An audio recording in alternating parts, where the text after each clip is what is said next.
पिछले साल अगस्त तक जो शख्स 6 अरब डॉलर का खजाना संभालता था अपने देश का, आज वो शख्स अमेरिका में पेट पालने के लिए कैब ड्राइवर बन चुका है। जी हाँ, हम बात कर रहे हैं अफगानिस्तान के पूर्व फाइनेंस मिनिस्टर खालिद की।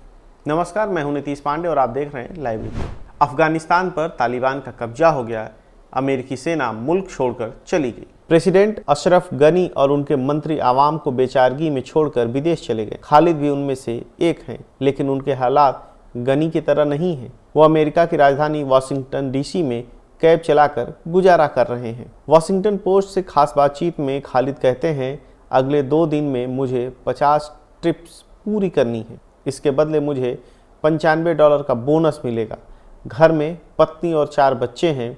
कुछ सेविंग्स थी, उससे काम चल रहा है। मेरे मुल्क अफगानिस्तान में हालात बेहद बदतर हैं।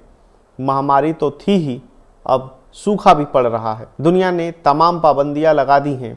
इकोनॉमी तबाह हो चुकी है और तालिबान ने महिलाओं की ज़िंदगी बदतर कर दी है। जो बाइडेन ने अफगानिस्तान पर तालिबान के कब्जे का ठीकरा वहाँ की सरकार पर फोड़ दिया था। अमेरिकी राष्ट्रपति ने कहा था, हमने पाकिस्तान की सरकार को हर चीज़ मुहैया कराई, हर मौका दिया ताकि वो अपने भविष्य को बेहतर बनाएं। खालिद कहते हैं, मेरी ज़िंदगी का एक हिस्सा अफगानिस्तान में गुजरा। अब मैं अमेरिका में हूँ। सच कहूँ तो मैं अब कहीं का नहीं रहा।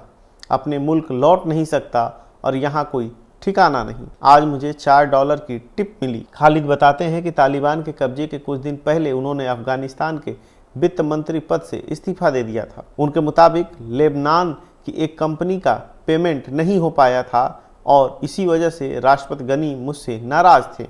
उन्होंने मुझे खूब खरी खोटी सुनाई। खालिद पाइंदा का परिवार अगस्त के पहले हफ्ते में ही अफगानिस्तान से अमेरिका पहुंच गया। वो भी 15 अगस्त से पहले वाशिंगटन पहुंच चुके थे।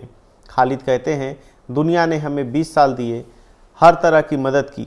बदकिस्मती से हम नाकाम रहे। करप्शन की वजह से हमारा सिस्टम ताश के पत्तों की तरह बिखर गया। सच्चाई ये है कि हमने अपनी आवाम को धोखा दिया। मिनिस्टर्स जानते थे कि तालिबान मुल्क पर कब्जा कर लेगा। वो व्हाट्सएप पर मुल्क छोड़ने के मैसेज एक्सचेंज कर रहे थे। आखिर अफगानिस्तान में क्या हुआ? इस सवाल पर खालिद कहते हैं, यह जख्मों को कूरेदने जैसा होगा। खास बात यह है कि फिलहाल मोहम्मद उमर तालिबान हुकूमत के वित्त मंत्री और वो खालिद के बचपन के दोस्त हैं। किसी वक्त पाकिस्तान में वक्त गुजारने वाले खालिद ने अफगानिस्तान में पहली प्राइवेट यूनिवर्सिटी बनाई थी। वो मानते हैं कि अमेरिका ने अफगानिस्तान में लोकतंत्र, महिला अधिकार और मानवाधिकार की लंबी लड़ाई लड़ी। 2008 में खालिद पहली बार अमेरिका आए थे।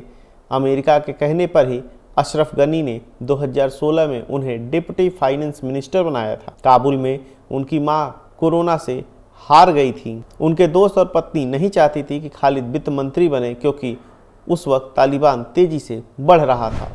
हालांकि खालिद ने साफ कर दिया कि अब वो दोबारा अफगानिस्तान नहीं जाना चाहते हैं और अपने परिवार के साथ अमेरिका में ही रहकर अपना पालन पोषण और गुजारा करना चाहते हैं।